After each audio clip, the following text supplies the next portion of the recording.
It was late October 1830, and the church was still just a baby. A 7-month-old baby.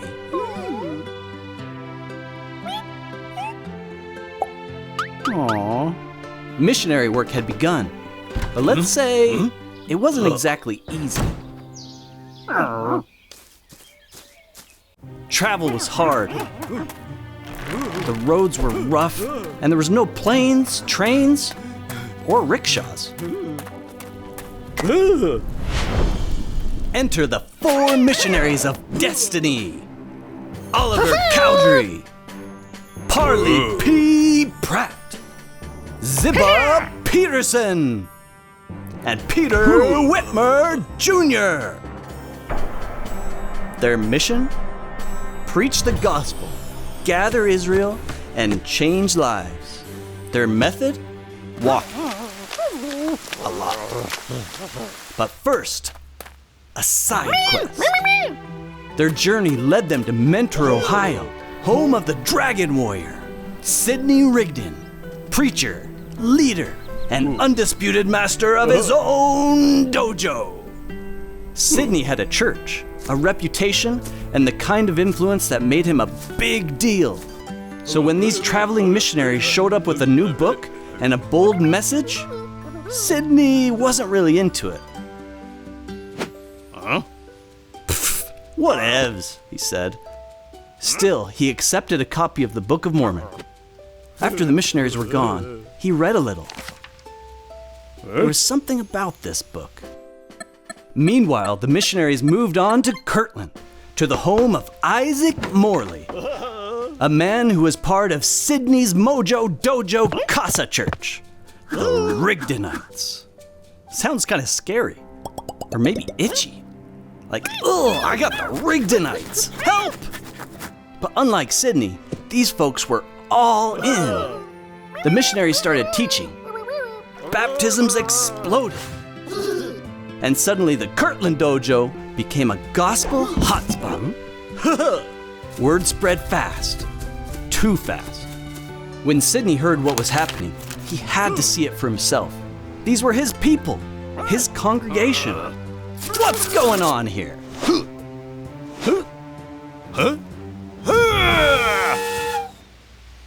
As he listened to the missionaries, he felt something like he had felt when he had read some of the book.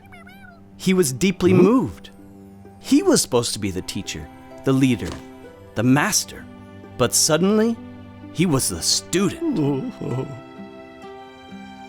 Later that week, another massive crowd gathered to hear the missionaries preach, and Elder Pratt threw out a challenge. Who wants to speak? And guess who jumped up first? Rightio! Sidney stood up in front of everyone and made an announcement.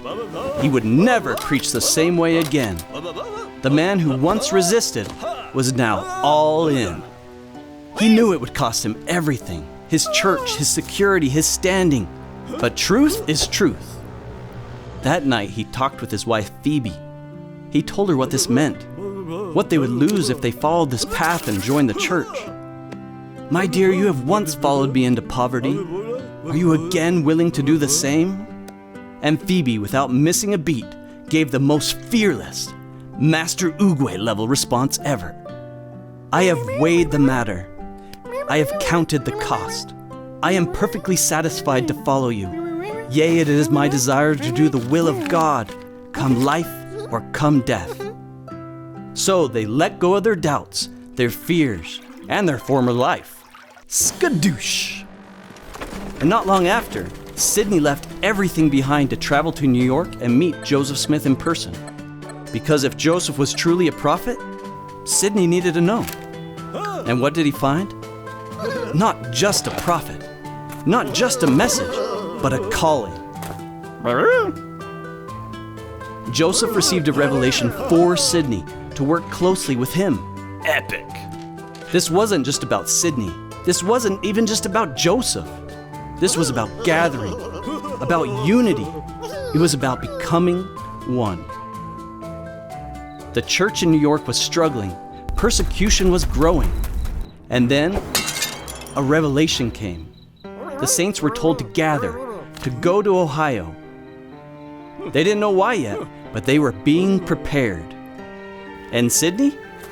He was part of that preparation. The saints in Ohio came from different backgrounds, different beliefs, different experiences. But they were called to be one. That's why Sidney's conversion was so powerful. Not just because he changed his mind, but because he changed his heart. He let go of his past, his pride, his doubts, and he embraced something bigger than himself. And that's exactly what God asks of us. We're all different. Different talents, different struggles, different stories. But we are called to be one in Christ. To put aside our doubts, our fears, to unite in something greater.